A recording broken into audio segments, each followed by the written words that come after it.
በስመ አብ ወወልድ ወመንፈስ ቅዱስ አሐዱ አምላክ አሜን። የተወደዳችሁና የተከበራችሁ የእግዚአብሔር ቤተሰቦች የእናታችን የቅድስት ድንግል ማርያም የአስራት የቃል ኪዳን ያደራ ልጆች እንደምን አደራችሁ፣ እንደምን ዋላችሁ፣ እንደምን አመሻችሁ። አሜን። የእግዚአብሔር ጸጋና ሰላም የእናታችን የቅድስት ድንግል ማርያም አማላጅነት የቅዱሳኑ ሁሉ በረከት ከእናንተ ጋር ይሁን።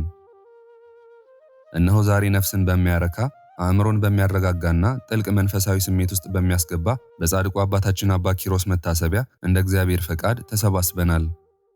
አሁን ያለንበት ጊዜ የክብር ባለቤት የሆነው ጌታችን መድኃኒታችን አምላካችን ኢየሱስ ክርስቶስ ስለኛ ሲል የተቀበለውን መከራና የጾመውን ጾም የምናስብበት ታላቁና ክቡሩ ዐቢይ ጾም 5ኛ ሳምንት ደብረ ዘይት ላይ እንገኛለን። ከዚህ ጋር አያይዘንም የዛሬውን ዕለት የብርሃን ምሰሶ የትዕግስት ተራራ የሆኑት የጻድቁ አባታችን አቡነ ኪሮስ ወርሃዊ መታሰቢያ ነው። ውድ አድማጮቻችን እስኪ ከዓለም ጫጫታ ወጣ ብለን አይናችንን አቅንተን ወደ ጥንቱ ዘመን ወደ ታላቁ የሮም ቤተ መንግስት አብረን እንጓዝ። ጻድቁ አቡነ ኪሮስ ማን ናቸው? መነሻቸውስ ከየት ነበር ካልን አባታችን አቡነ ኪሮስ የቆስጥንጥንያ ንጉሥ የነበረው የታላቁ ቴዎዶሲዮስ ወንድም ናቸው። የነገስታት ዘር በወርቅና በሐር ያደጉ በዙሪያቸው ሺህ ሰራዊት የሚያጅባቸው ያዘዙት የሚፈጸምላቸው ምድራዊ ክብርን ሁሉ በእጃቸው የጨበጡ የቤተ መንግስት ሰው ነበሩ። ኦርቶዶክሳውያን አስቡት። እኛ ዛሬ አንዲት ትንሽ ስልጣን፣ ትንሽ ገንዘብ ስናገኝ ማንነታችን ሲቀየር፣ ጻድቁ አባታችን አቡነ ኪሮስ ግን ያንን ሁሉ የቤተ መንግስት ድሎት፣ የንጉሥ ወንድምነትን ክብር እንደ ትቢያ ቆጠሩት። ዓለም አላፊ ጠፊ ናት፣ አንተ ግን ዘላለማዊ ነህ በሚለው የደብረ ዘይት ጸሎታችን ልክ እሳቸውን በዘመናቸው ይህንን ተገበሩት። ቤተ መንግስቱን ትተው የሐሩን ልብስ አውልቀው ሻካራ የገዳም ልብስ ለብሰው ወደ በረሃ ገቡ። በሰውኛ ስናስበው በድሎት ያደገ ሰው እንዴት የበረሃውን ሐሩር የሌሊቱን ቁርና የረሃቡን ጅራፍ ሊቋቋም ይችላል? ጻድቁ አባታችን ግን በውስጣችን ባለው መንፈሳዊ እሳት ይህንን ሁሉ አሸነፉ። አባታችን አቡነ ኪሮስ በረሃ ውስጥ ሲኖሩ አራዊት እንደ ቤት እንስሳ ይታዘዟቸው ነበር። አስፈሪ የሆኑ አንበሶችና ነብሮች ከእግሮቻቸው ስር እየተኙ ያገለግሏቸው ነበር። ኃይለኛ እባቦችና ዘንዶች በፊታቸው ይንቀጠቀጡ ነበር። ይህ የሚያሳየው ሰው ወደ ቀደመው ንጽህና ክብሩ ሲመለስ ፍጥረት ሁሉ እንዴት እንደሚገዛለት ነው። ጻድቁ አባታችን አቡነ ኪሮስ ጥላው ያረፈበት ሕመምተኛ ሁሉ ወዲያው ይፈወስ ነበር። አጋንንት ስማቸውን ሲሰሙ ጮኸው ይወጡ ነበር። በጸሎታቸው ኃይል የተዘጉ ማኅፀኖች ተከፍተዋል፣ የደረቁ ምንጮች ፈልቀዋል፣ አልፎም በፈጣሪ ፈቃድ ሙታንን አንስተዋል። ወዳጆቻችን የቅዱሳን ኃይላቸው የፈጣሪያቸው ኃይል ነው። አባታችን አቡነ ኪሮስም ዛሬም በሰማያት ሆነው ጸሎታችንን ይሰማሉ። አባቴ ኪሮስ ሆይ በቤተ መንግስት ድሎት ሳይሆን በበረሃ መከራ ፈጣሪን ያስደሰትህ ዛሬ በገጠመን የሕይወት በረሃ ውስጥ ድረሱልን ብለን ስንጠራቸው ፈጥነው ይደርሱልናል። በማንኛውም አይነት ደዌ ለሚሰቃዩ፣ ጠበላቸውን ለሚጠጡና ስማቸውን ለሚጠሩ ፈውስን ከእግዚአብሔር ዘንድ ያሰጣሉ። አእምሯቸው በሐሳብ ለተወጠረ፣ የሰላም እንቅልፍ ላጡ የጻድቁን ቃል ኪዳን በማሰብ ቢማጸኑ ልክ እንደ ደብረ ዘይት ተራራ ጸጥታ በልባቸው ውስጥ ጥልቅ ሰላም ይሰፍናል። ቤታችሁ በበረከት እንዲሞላ፣ የጀመራችሁት ሥራ እንዲቃና የጻድቁን ስም ጠርታችሁ ብትወጡ መንገዳችሁ ሁሉ የተቃና ይሆናል። ጻድቁ አባታችን አቡነ ኪሮስ ሆይ የሮም ቤተ መንግሥት አክሊልን ትተህ የሰማያዊቷን ኢየሩሳሌምን አክሊል የደፋ ጻድቁ አባታችን ክብር ላንተ ይሁን፣ ግርማ ላንተ ይሁን። የእምነት አርበኛ፣ የትዕግስት ተራራ፣ የፍቅርና የትህትና መምህር ሆይ ከፍ ከፍ በል። አንተን የመረጠ አንተን ያከበረ በአንተ ላይ አድሮ ድንቅና ተአምራትን የሠራው አምላከ ቅዱሳን የተመሰገነ ይሁን።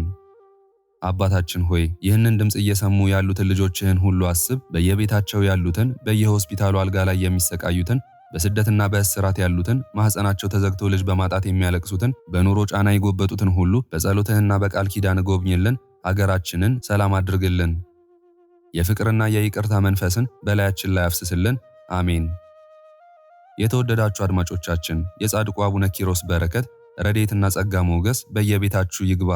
የያዛችሁትን የደብረ ዘይት ጾም የሥጋ ብቻ ሳይሆን የነፍስ ጾም፣ የቂም በቀል የመተው የፍቅርና የይቅርታ ጾም ያድርግላችሁ። ጾሙን በሰላም እንደጀመራችሁ በሰላም ወደ ብርሃነ ትንሣኤው ለመድረስ ያብቃችሁ። የተዘጋው በር ይከፈትላችሁ።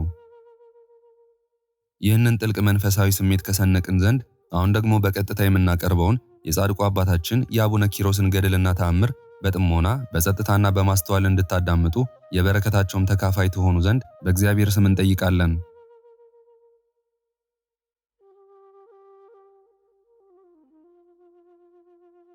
በስመ አብ ወወልድ ወመንፈስ ቅዱስ አሐዱ አምላክ አሜን። የአባታችን የአቡነ ኪሮስ ገድል መቅድም። ገድል ማለት ቅዱሳን ጻድቃን ስለ ልዑል እግዚአብሔርና ስለ ቅዱስ መስቀል እንደዚሁም ስለ መንግሥተ ሰማያት ብለው መከራን ታግሰው በጾም በጸሎት በምናኔ ከዓለም ተለይተው ያገኙትን ክብርና በረከት የሚናገር ማለት ነው። አባትና እናቱን ሚስቱንም ልጆቹንም ወንድሞቹንም እህቶቹንም የራሱንም ሕይወት እንኳ ሳይቀር ባይጠላ ማንም መስቀሉን ተሸክሞ በኋላዬ የማይመጣ ደቀ መዝሙሬ ሊሆን አይችልም ባለው በአምላካዊ ቃል መሰረት ነው። ለዚህም መልካም ሥራና ቅድስና ቅዱሳንን የመረጣቸው የጠራቸው ጌታችን መድኃኒታችን አምላካችን ኢየሱስ ክርስቶስ ነው። እግዚአብሔርንም ለሚወዱት እንደ ሐሳቡም ለተጠሩት ነገር ሁሉ ለበጎ እንዲደረግ እናውቃለን። ቅዱሳን ጻድቃን ድምፀ አራዊትን፣ ግርማ ሌሊትን፣ ጸባ አጋንንትን ሳይፈሩ ከዓለም ኑሮና ከሰብአዊ አስተሳሰብ ተለይተው እንደ ቅዱሳን መላእክት እግዚአብሔርን ለማገልገል በመልካም ገድልና በኦርቶዶክሳዊ ተዋሕዶ ሃይማኖት ጸንተው መልካም ገድልን የተጋደሉ ብርሃን ዓለም ሐዋርያው ቅዱስ ጳውሎስ ለደቀ መዝሙሩ ለጢሞቴዎስ እንዳስተማረው ሁሉ ተስፋ መንግሥተ ሰማያት፣ አክሊለ ጽድቅ፣ ክብርና ሕይወትን ለማግኘት ነው። አንድ አምላክ በሚሆን በአብ በወልድ በመንፈስ ቅዱስ ስም አምነን በእግዚአብሔር አጋዥነት ብፁዕና ቅዱስ የሚሆን የአቡነ ኪሮስ ገድል መጽሐፍን እንጀምራለን። ጸሎት በረከቱ ከሁላችንም ከሕዝበ ክርስቲያን ጋር ለዘላለሙ ይሁን አሜን። በሮም ሀገር እግዚአብሔርን የሚፈራ ስሙ ዮናኒ የሚባል አንድ ሰው ነበር። በአባቱ ዙፋን ተቀመጠ፣ ድንቅ ሥራንም ሠራ። አባቱ ከሠራው ሥራም ምንም አላጎደለም። 60 ዓመት ኖረ። ስሙ አብያ የሚባል ልጅም ወለደ፣ በክብርም አረፈ። አብያም በአባቱ ዙፋን ነገሠ። አባቱ ከሠራው መልካም ሥራ አንድም ስንኳን አላጎደለም። የሚስቱም ስሟ ሜናሴር ይባል ነበር። 30 ዓመትም መካን ሆና ኖረች። ልጅ ይሰጣቸው ዘንድ ወደ እግዚአብሔር ጸለዩ። ሜናሴርም ጸነሰች፣ 2 ልጆችም ወለደች። ታላቁን ቴዎዶሲዮስ ታናሹንም ዲላሶር አለችው። በመልካም አስተዳደግ አሳደጓቸው። ከዚህ በኋላ አባታቸው አብያ በክብር አረፈ። ቴዎዶሲዮስም በአባቱ በአብያ ዙፋን ነገሠ። ከ3 ዓመት በኋላ ዲላሶር ቴዎዶሲዮስን ከአባቴ ገንዘብ ድርሻዬን ስጠኝ አለው። ቴዎዶሲዮስም ወንድሜ ሆይ የኔ የሆነው ሁሉ ያንተ ነው፣ ያንተም የእኔ ነው። ከኔ በታች የፈቀድከውን የሚከለክልህ ማን ነው አለው። ልጅ ስለሆንክ ግን ፈጽሜ ከፍዬ አልሰጥህም አለው። በዚህም ምክንያት እርስ በርሳቸው ተጣሉ። ዲላሶርም በሌሊት ተነስቶ ተሸሽጎ ወጥቶ አድርስ ወደሚባል ተራራ ሄደ። በዚያንም ትንሽ ዋሻ አግኝቶ እስከ 10 ቀን በውስጧ ተቀመጠ። መንፈስ ቅዱስም ኪሮስ ሆይ ብሎ ጠርቶ ለብዙዎች አባት ትሆናለህና በቃልህ እንክርዳድ ኃጢአት ይነቀላል፣ ጽድቅ ስንዴ ያፈራል። አሁንም ከዚህ ተነስተህ ወደፊትህ የአንድ ቀን ጎዳና ሂድ። በዚያም ባህታዊ መነኩሴ ታገኛለህ፣ ከእርሱም የምንኩስናን ልብስን ትለብሳለህ አለው። ይህንን ብሎት ከእርሱ ተሰወረ። በማግስቱም አባታችን ኪሮስ ተነስቶ መንፈስ ቅዱስ እንዳዘዘው አደረገ። ታላላቅ ድንጋዮችንም አግኝቶ ወደ ውስጣቸው ገባ። በዚህም ትንሽ ዋሻ አገኘ። የራስ ፀጉሩ ከእግሩ የደረሰ ፈጽሞ ግርማው የሚያስፈራ ገዳማዊ ሰው ከዚያች በዓት ወጣ። ያም ገዳማዊ ሰው ኪሮስ ሆይ መነኩሴ ልትሆን ከዚህ መጣህን እያለ ጠራው። አባታችን ኪሮስም ግርማውን አደነቀ። ወደ እርሱም ቀርቦ ተባረከ። ከእርሱም ጋር 3 ቀን ቆየ። ከዚህ በኋላ ኪሮስ ሆይ እንደኔ መነኩሴ ልትሆን ትፈቅዳለህን አለው። አባታችን ኪሮስም አዎን አባቴ ፈጽሜ እወዳለሁ አለው። አባ በብኑዳም ከዚህ ቆየኝ ብሎት ትንሽ ደመና ጠቀሰ። በላዩዋ ተቀምጦ ወደ አስቄጥስ ገዳም ወደ አባ ተርዋ ሄደ። በዚህም ቅዱስ የሆነ ልብሰ ምንኩስናን ከአበምኔቱ አባ ተርዋ ተቀበለ። ከዚህ በኋላ በደመና ተጭኖ አባታችን አባ ኪሮስ ካለበት ከበዓቱ ደረሰ። ከደመናውም ወረደ። አባታችን አባ ኪሮስን ባየው ጊዜ እጅ ነስቶ በክብር ተቀበለው። ከዚህ በኋላ ያን ቅዱስ የሆነ የምንኩስና ልብስ አለበሰው። ለአባ በብኑዳ ሰርክ የመላእክት አለቃ ቅዱስ ሚካኤል ሰማያዊ ህብስትና ሰማያዊ መጠጥ ዘውትር ያመጣለት ነበር። አባታችን አባ ኪሮስም ለአባቱ በብኑዳ እየታዘዘ 40 ቀን ቆየ። ከዚህ በኋላ ከዕለታት አንድ ቀን አንድ የገዳም ሰው ወደ አባ በብኑዳ መጥቶ እጅ ነሳው። እስከ ሰርክም ድረስ ከእርሱ ጋር ቆየ። አባ በብኑዳም አባ ከወዴት ነው የመጣኸው አለው። የአስቄጥስ ከምትሆን ከደብረ ቶና ነው አለው። አባ በብኑዳም ከአስቄጥስ መጣው ስላለው ፈጽሞ ደስ አለው። ያም እንግዳ መነኩሴ የአባ በብኑዳን ማደሪያውን አየ። ስራ ስርም ሆነ የዛፍ ፍሬ በዚያ አላገኘም። አባ በብኑዳን ዛሬ ምን እንበላለን አለው። አባታችን በብኑዳም ፈጣሪያችን ይሰጠናል አለው። ያም መነኩሴ እኛ ስራ ስር የዛፍ ፍሬ እንሰበስባለን፣ ይህ መነኩሴ ግን የማይሰበስበው ስለምንድን ነው? እንደኛ ሰው አይደለምን? እያለ አደነቀ። አባ በብኑዳም በመንፈስ ቅዱስ አውቆ አባ ለምን እንደዚህ ታስባለህ? እኔም በብዙ ኃጢአትና በደል ያለው እንዳንተ መነኩሴ ነኝ አለው። ይህን ነገር ሲነጋገሩ ሰርክ ደረሰ። አባ በብኑዳም ያን እንግዳ ወደ እግዚአብሔር እንጸልይ ዘንድ ተነሳ አለው። ተነስተውም አቡነ ዘበሰማያትን ጸሎተ ወንጌልን ጸለዩ። የድህነታችን ፈጣሪ እግዚአብሔር ሆይ ሌሊቱን ሁሉ በሰላም አሳደረን የሚለውን እስከ መጨረሻው ጸለዩ። ይህንን ሲጸልዩ በዚህ ዓለም የሚመስለው የሌለ ፈጽሞ ደስ የሚያሰኝ መልካም መዓዛ ሸተተ። የመላእክት አለቃ ቅዱስ ሚካኤል የተዘጋጀ ማዕድና ወይን የሞላበት ጽዋ ይዞ መጣ። አባ በብኑዳም ቅዱስ ሚካኤልን ባየው ጊዜ ከእጁም ተቀበለ። ያ እንግዳ መነኩሴ ግን ቅዱስ ሚካኤልን አላየውም ነበር። ይህ መነኩሴ መሰሪ ነው፣ አስቀድሜ ያላየሁትን ህብስትና ጽዋ ወይን ከወዴት አገኘ እያለ በልቡ አሰበ። አባ በብኑዳም ያ እንግዳ መነኩሴ በልቡ ያሰበውን አውቆ አባ ለምን በልብ ክፉ ታስባለህ አለው። ያም መነኩሴ በልቡ ያሰበውን አባ በብኑዳ ስለነገረው አደነቀ። አባ በብኑዳና ያም መነኩሴ ተቀምጠው ይበሉ ጀመር። ብፁዕ ኪሮስ ግን በትህትና ይላላካቸው ነበር። ያ እንግዳ መነኩሴ እየቆረሰ በልብሱ ደብቆ ያዘ። ነገር ግን አባ በብኑዳና አባ ኪሮስ ደብቆ መያዙን አላዩም። በዚያችም ሌሊት አንድ ላይ አደሩ። በማግስቱም ወደ መጣበት ይሄድ ዘንድ ተነሳ። አባ በብኑዳና አባ ኪሮስም ሰላምታ ሰጥተው ሸኙት። መንገዱንም ሄደ። ከአስቄጥስ ገዳም በደረሰም ጊዜ በአስቄጥስ የምትኖሩ ቅዱሳን መነኮሳት ኑ ተሰብሰቡ ብሎ ጮኸ። መነኮሳቱም ሁሉ ያን ከአባ በብኑዳ ሸሽጎ ያመጣውን በረድ የሚመስል ሰማያዊ ህብስት አሳያቸው። እነርሱም ከእጁ ተቀብለው ከወዴት አገኘኸው አሉት። በዮርዳኖስ በረሃ ውስጥ አንዲት ዋሻ አለች። በውስጧም በብኑዳ የሚባል አንድ መሰሪ ሰው አለ። ይዛችሁ ታመጡት ዘንድ ኑ ተከተሉኝ፣ ወደዚያ ልውሰዳችሁ አላቸው። ይህን ሲነጋገሩ የመላእክት አለቃ ቅዱስ ሚካኤል መጥቶ ያቺን የህብስት ቁራሽ ከእጃቸው ነጥቆ ወደ ሰማይ አሳረጋት። በአብ በወልድ በመንፈስ ቅዱስ ፊትም ሰገደ። እግዚአብሔር ቅዱስ ሚካኤልን መልካም አገልጋይ ሆይ የተቀደሰውን ለውሻ በመስጠቱ በብኑዳ ክፉ አደረገ፣ ስለዚህም በአንበሳ አፍ ይሞታል። ይህችን በረከት ከእርሱ ትከለከላለች። ይህችንም ህብስት እስከ ዕለተ ሞቱ ድረስ ምግብ ትሆኖ ዘንድ በበረሃ ለሚኖር ስሙ ፊሊሞና ለሚባል መነኩሴ ሂድና ስጠው አለው። ቅዱስ ሚካኤልም እግዚአብሔር እንዳዘዘው አደረገ። እነዚያም ቅዱሳን መነኮሳት ደንግጠው እኛን በእርሱ ላይ መምህርና ፈራጅ አድርጎ የሾመን ማን ነው? እኛን ምን ገዶን አሉት። ያም መነኩሴ ይህን የቅዱሳን ቃል ከሰማ በኋላ ፈጽሞ አዘነ።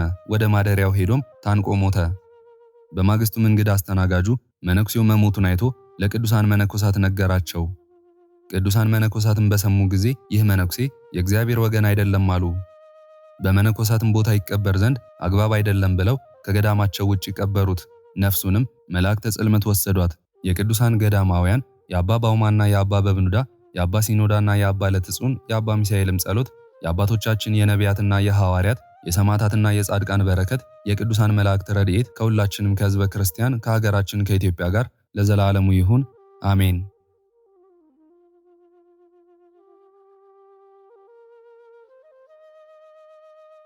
ሩሩና ቅዱስ እንዲሁም ክቡር ምስጉን የሚሆን አባ ኪሮስ ያደረገው ተአምር ይህ ነው። ሩሩና ክቡር የሚሆን የአባታችን የአቡነ ኪሮስን መታሰቢያ የምታደርግ አንዲት ሴት ነበረች። ከዕለታት በአንድ ቀን ለሐምሌ 8 ሩሩና ክቡር ለሚሆን አቡነ ኪሮስ መታሰቢያ ጸበልና ጻድቅ አዘጋጀች። በሌሊት ወንበዴዎች መጥተው ከዚያች ባልቴት ቤት ውስጥ ገቡ። የጠላውን ጋን አፉን ይከፍቱ ዘንድ ጀመሩ። በካህን ስልጣን መስቀል ሳይባረክ ለአቡነ ኪሮስ መታሰቢያ የተደረገውን ሊጥና የጋኑን ጠላ በእጃችሁ እንዳትነኩትና እንዳትከፍቱት በእግዚአብሔር ስም አደራ እላችኋለሁ እያለች ተማጸነቻቸው። እሊያ ወንበዴዎች ግን እንቢ አሏት። የእግዚአብሔር ሰው አቡነ ኪሮስ ሆይ የመታሰቢያን ጠላ ይከፍቱ ዘንድ ወደድክን እያለች ዓይኖቿን ወደ ሰማይ አነሳች። ያን ጊዜ ሩህሩህ የሚሆን አባታችን አባ ኪሮስ በአርበኛ ወታደር አምሳል በትርን ይዞ መጥቶ ወንበዴዎችን በያዘው በእጁ በትር መታቸው። የአገሩ ሰዎች እስኪሰሙ ድረስ ፈጽመው ጮኹ። ከሽማግሌዎች እስከ ሕፃናት ድረስ የአገሩ ሰዎች ሰምተው መጡ። ክቡር አባታችን አቡነ ኪሮስ ግን ሕዝቡን ተሰወራቸው። ሕዝቡም ወንበዴዎችን ምን ሆናችሁ ወደ ቤትስ ማን አስገባችሁ አሏቸው። ወንበዴዎቹም ኃጢአትን የፈጸምነው ባለማወቃችን ነው ብለው አመኑ። ሊጠይቋቸው የመጡ ሰዎችም ማን ነው የገረፋችሁ አሏቸው። ወንበዴዎቹም የገረፈንን ሰው አናውቀውም፣ ግርማ ሞገሱ የሚያስፈራ የንጉሥ ወታደርን የመሰለ ነው። ሕዝቡም ወንበዴዎችን ሁለተኛ እንደዚህ አታድርጉ አሏቸው። ወንበዴዎቹም ከእንግዲህ ወዲህስ አይለምደንም፣ ባለማወቃችን የሰራነውን አሁን የዛሬውን ይቅር በሉን እንጂ አሉ። ሕዝቡም ልዩ በሆነ በአቡነ ኪሮስ አምላክ እመኑ አሏቸው። ወንበዴዎቹም በአቡነ ኪሮስ አምላክ አምነናል አሉ። ወደ አቡነ ኪሮስ ቤተ ክርስቲያን ሄደው በቅዱስ ኪሮስ አምላክ አምነው ንስሐ ገቡ። እስከ ዕለተ ሞታቸው ድረስ የአቡነ ኪሮስን መታሰቢያ ሲያደርጉ ኖረው ከዚህ ዓለም ባረፉ ጊዜ ወደ ዘላለም ሕይወትና ዕረፍት ገቡ። ይህም የሆነ የገዳማውያን ቅዱሳን ራስ በሆነ በአቡነ ኪሮስ ጸሎት ነው። ጸሎትና በረከቱ ከሁላችንም ከሕዝበ ክርስቲያን ጋር ይሁን ለዘላለሙ አሜን።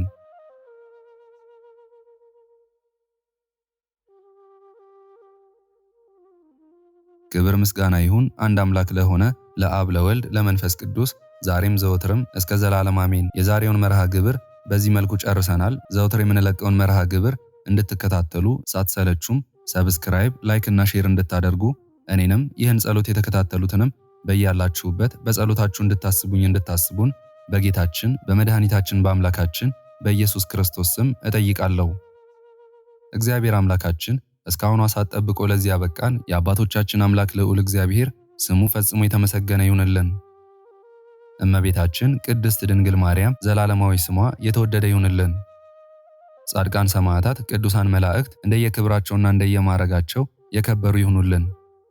ይህንን ጸሎት ምስጋና ወይም ቃል እግዚአብሔር በቅርብም በአካል በሩቅም በያላችሁበት ስትከታተሉ ለቆያችሁ በኋላም ለምታደምጡ በአሜነ በረከት ለተሳተፋችሁ በሙሉ በጸሎት እንድናስባችሁም ለጠየቃችሁን ወለተ ሥላሴ ወልደ ያሬድ ሁለተ መድን ገብረ መድን ወለተ ጻድቅ ወለተ ማርያም ፍሬ ሰንበት ወልደ ሚካኤል ወለተ ኪዳን አርሴማ ወለተ ማርያም ገብረ ሚካኤል ወለተ ማርያም ወልደ ሚካኤል ገብረ ሥላሴ ወለተ ሐና አስካለ ማርያም ሴቴ ወለተ ትንሣኤ ወለተ ኢየሱስ አመተ ሥላሴና ወልደ ሩፋኤል መንበረ ማርያም ወለተ ጥምቀት ኢሩተ ሥላሴ እህተ መላክ እሴተ ማርያም አክሊለ ገብርኤል ወለተ ጻድቅ ወለተ ሰማያት እህተ ማርያም ወለተ መድህን ወልደ ሰንበትና ጽጌ ማርያም አጸደ ማርያምና ወለተ ሰማያት ወለተ ጽዮን ወለተ ጻድቅ አመተ ጽዮን ወለተ ሕይወት ወለተ ኪዳን ሀብተ ማርያም ፍቅረ ሥላሴ ወለተ ሥላሴ ማርዬ ወለተ ማርያም ወለተ መድን ወለተ ሕይወት ሰሊና ወለተ ትንሣኤ ዮሐና ንግሥቲ አዜብ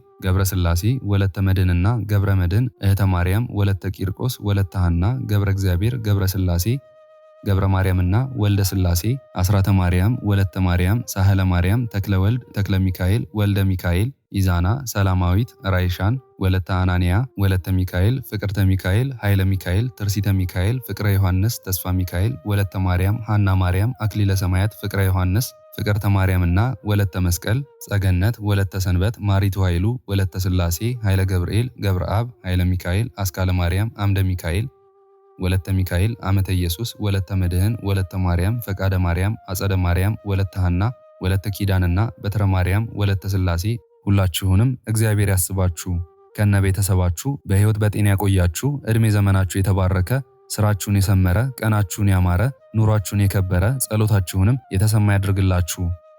እንዲሁም በአካል በስጋ የተለዩንን ሙሉ ማሞ ወለተ ሥላሴ ኃይሉ ገብረ ሥላሴ ወለተ ማርያም ወለተ ጽዮን ወልደ ሰማያት ሳህለ ማርያም ወለተ ማርያም እግዚአብሔር አምላካችን ነፍሳቸውን ይማርልን፣ በአጸደ ሕይወት በገነት በመንግሥተ ሰማይ ያሳርፍልን። አነሳስቶ ላስጀመረን አስጀምሮም ላስፈጸመን ለልዑል እግዚአብሔር ክብርና ምስጋና ይግባው ዛሬም ዘወትርም ለዘላለሙ አሜን። አቡነ ዘበሰማያት